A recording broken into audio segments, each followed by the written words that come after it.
Dear student, this is the last lecture of what is democracy, why democracy। इस lecture में हम broader meaning of democracy यानी लोकतंत्र के व्यापक अर्थ के बारे में जानेंगे।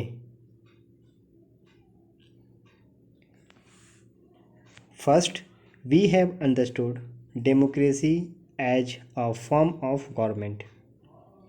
This way of defining democracy helps us to identify a clear set of minimal features that a democracy must have.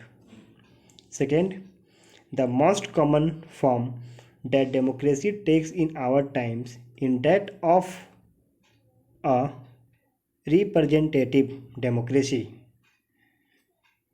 In the countries we call democracy, all the people do not rule. A majority is allowed to make decision on behalf of all the people. And last, even the majority does not rule directly. The majority of people rule through their elected representative. This become necessary because yani today in most countries democracy can be called representative democracy because all the people don't rule. Decisions are taken by the representatives on behalf of all the people. Modern democracy व्यवस्था में इतने अधिक लोग रहते हैं कि हर बात के लिए सबको साथ बैठकर कलेक्टिव डिसीजन कर पाना इम्पॉसिबल है। सेकेंड, अगर यह पॉसिबल हो तब भी एवरेज सिटीजन्स के पास हर डिसीजन में भाग लेने के लिए ना तो टाइम है और ना ही स्किल्स है। कई बार हम डेमोक्रेसी का यूज़ गवर्नमेंट से अलग इंस्टीट्यूशन के लिए करते हैं। आइए एग्जांपल से समझते हैं। हम लोगों का परिवार काफ़ी डेमोक्रेटिक है। जब भी फैसला करना होता है तो हम सभी साथ बैठ के आपसी सहमति से फैसला लेते हैं। फैसले में मेरा थॉट का इम्पोर्टेंट उतना ही है जितना कि मेरे फादर का थॉट का इम्पोर्टेंट होता है। सेकेंड, मुझे वे टीचर पसंद नहीं है जो क्लास में स्टूडेंट को क्वेश्चन पूछने का परमिशन नहीं देते हैं। तो आप वैसे टीचर को लाइक करेंगे जो डेमोक्रेटिक माइंड का ना हो। एंड थर्ड, एक लीडर और उसका फैमिली के लोग पार्टी के सारे फैसले करते हैं तो क्या वे डेमोक्रेसी की बात करेंगे? यानी this way of using the word democracy go back to its basic sense of a method for taking decision. Sometimes we use the word democracy not to describe an exciting governments but to set up an idea standard that all democracy must aim to become. First, इस देश में वास्तविक democracy तभी आएगा जब किसी को भी भूखे पेट सोने की ज़रूरत नहीं रहेगी। यानी हर इंसान को भोजन मिलेगा तो हम कह सकते हैं कि यहाँ पे पूरी तरह से डेमोक्रेसी आ चुका है। सेकेंड, लोकतंत्र में प्रत्येक नागरिक का फैसला लेने में समान भूमिका निभानी चाहिए। इसके लिए वोट के समान अधिकार भर की ज़रूरत नहीं है। यानी सिर्फ हमें वोट देने की अधिकार नहीं है।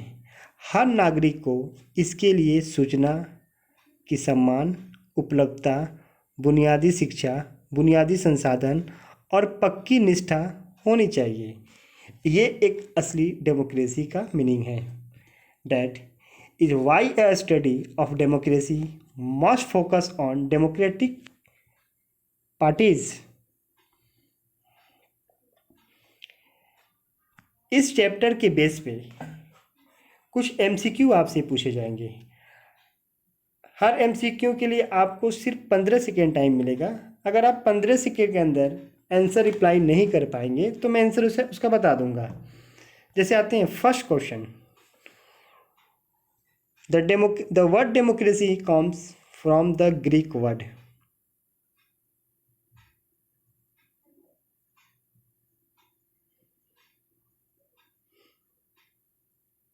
इसका ऑप्शन बी होगा। Second question, what kind of government in there in Myanmar.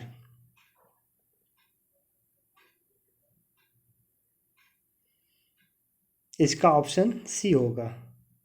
Third question, the head of the government in Nepal is the. इसका ऑप्शन ए होगा। Fourth question, who lead a military coup in Pakistan in 1999।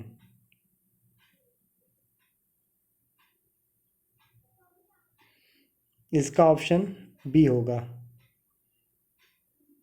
Sorry C होगा, Pervez Musharraf. Fifth, in which case was the real power with the external power and not with the locally elected representative।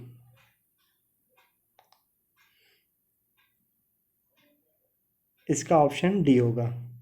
And six number का question, one person one vote means.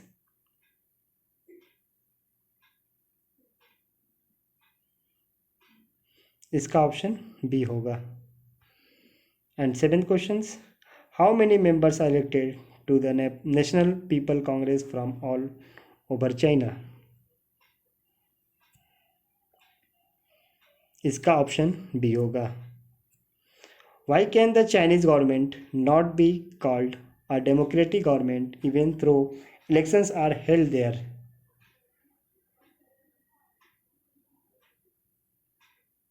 इसका option D होगा।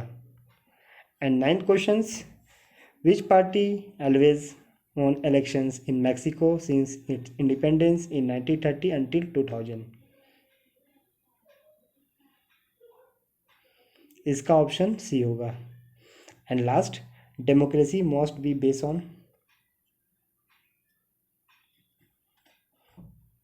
इसका option B, free and fair election.